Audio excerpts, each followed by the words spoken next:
Matt, we see the influence Aaron Casey has on the field, obviously a big one this past week. What's the influence he has with his teammates during practices and all that to kind of create the environment to be the way he is on the field? For sure. I'd say first off, he's a great teammate, which means you care about other people. You're selfless. He's a lead by example guy. Not, you guys know him. You talked to him, interviewed him. He's not a big rah-rah guy. He's going to prepare to the best of his ability. He's going to hold his teammates accountable. And what you see there is what we see every day at practice, and to be able to play fast. But he's put in the work. Really proud of who he is. But he brings guys along. Like from a teammate perspective, he brings guys along with him. He pulls guys up with him. Matt, I asked Coach Allen about this too. Jordan Shaw, I know he was a guy that obviously had some notoriety, some accolades out of high school. But what has gotten him to a place where he is just sort of? I know there have been some injuries, but he's been a guy that just sort of demanded sort of an escalating amount of playing time these last 2-3 weeks. For sure. The first thing, he's put the work in, right? So he's learned our system. He's able to play multiple positions. I'm really proud of his development. What makes him unique as a young player is mentality. I know I say that a lot to you guys, but that to me is, okay, how does a young guy step on the field? All these guys are talented that come in, right? But if you have that kind of mentality, to me, to step up in a big spot, not panic, perform at a high level, that's to me what separates, Jordan. But he's put the work in, he's earned that opportunity. I mean, you've had injuries in the secondary, but the secondary's been playing better. So what do you kind of attribute the guys kind of coming together? I mean, you guys tipped a lot of passes on Saturday against Wisconsin. What have you seen for the last 2 weeks where they're sort of playing their best football, even though you've got some moving pieces? Yeah, for sure. I think you've seen guys continue to focus on individual improvement. And then I think collectively, especially when there's a injury, guys rally together a little bit.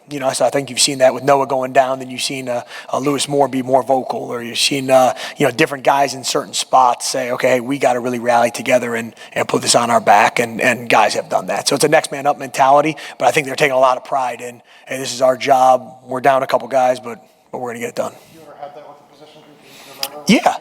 Yeah, I think that's not that out of the norm.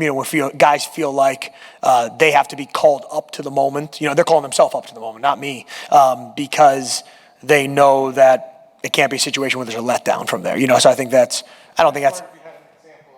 Oh, in my past, I was fortunate to coach a guy named Michael Carter, who starts at nickel for the Jets right now at Duke, 5th round draft pick, and.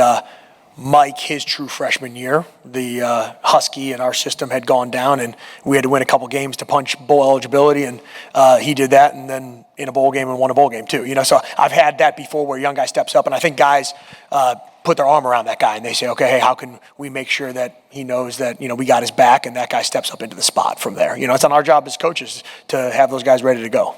So I think it's everybody rallying together, and I think that's what you're seeing, from a mentality, a fight, togetherness right now. In the fourth quarter, I want to say you all allowed 53 total yards. What was kind of the key for that strong finish? And then kind of on more of like a mental perspective, what that kind of show you about how mentally tough your team is? Yeah, for sure. I think if you go back 2 weeks, we didn't finish a game, right? We all know that. And we called it out for what it is as coaches and as players. And we challenged all of ourselves to have a finishing mentality, right? And I think that's really how you're judged in life, is how you finish. And I told the guys this, they laugh and look at me crazy, but I told them if we took every single one of the players, there's an old David Cutcliffe told me this years ago when I was at Duke, if you took every one of our players or coaches and you went to a park that was just trashed, food all over the place, drinks, that kind of stuff, and you said, hey, call me when the job's finished. Well, you might get 50 different examples of what finished looked like from 50 different guys, right? The best players, the best in anything, business, whatever it is, the best finishers, right? So we challenged our guys, hey, this is the moment of competitive excellence, being at your best when, it counts the most, and to step up. And I think that our guys responded. Coach, I think Tom got asked Saturday about kind of the amount of turning points that there were possibly in that game and how your defense kind of came through in a lot of those opportunities. Does it feel like your defense is playing more opportunistic, especially with the last 3 games here, presenting the kind of opportunity to still play for the postseason? Yeah, I think it goes both ways. One, you have to make your breaks, right? So you have to force fumbles first to get a fumble recovery, right? And then 2, sometimes the ball has to bounce your way too, So I think that we've harped big time on making our own breaks and capitalizing, right? And the ball finds energy. So I think you saw that with a couple fumble opportunities that we were able to jump on and capitalize from there. So I would say a combination of both those things. But we've been harping on it, and the guys responded. Yeah, I think defense had 8 pass breakups last week. I'm curious just how unique of a season this has been for you in terms of it's your first year. You're working with a lot of guys who weren't here, and kind of how you've been able to get them to play in a cohesive way, especially this last week. Yeah, for sure. I think you just keep holding guys accountable, and you have a standard and a picture, in our mind of what it should look like, and we keep showing that. And, we've been close, but we haven't finished that way, and, like I've said before, you be objective with it, us as a staff too, right? And you say, okay, what do our players do best? How do we put them in position? I think we did a better job of that this past week, and then those guys, finishing the plays that they're supposed to make in position to be able to do.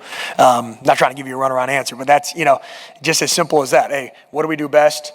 Let's fight as hard as we can every single snap. And I think what you've seen too is the guys like this past doing your 111th, right? Not pressing to do somebody else's job, taking control of just my responsibility. I thought we did that at a higher level. I think Tom was talking about how Aaron Casey said, he was really bothered by the way he played against Rutgers, and just what have you seen from the response in Aaron over the last couple of weeks since then? Yeah, I've seen he's always been a good practice player, but I've seen an elite practice player, right? So to me, taking a step from his preparation standpoint, us challenging him taking that challenge, challenging the defense. But yeah, it's, you get what you see on the practice field, and we've seen a high-level practice player, and you saw a high-level player on the field. Matt Holt, Josh Rudolph seem to get a little more playing time. Vincent Snead getting out there some. How big is it for you as defensive staff that I know depth's important, but you're really starting to develop some depth here late in the year when guys are nicked up and banged up and maybe can't go as many snaps as they were 4 or 5 weeks ago? Yeah, it's huge. Just in general, it's a big deal, obviously, to be able to have that. But I think it helps you in the fourth quarter, too, right? Because if guys, there's not a rotation, sometimes you're a little bit gassed in that moment, right? So to be able to have that and be able to build depth, it's huge for those guys. It's earned. No one goes out there without it being earned. But, yeah, especially in that linebacker rotation, those guys have done a really good job. Thanks, guys.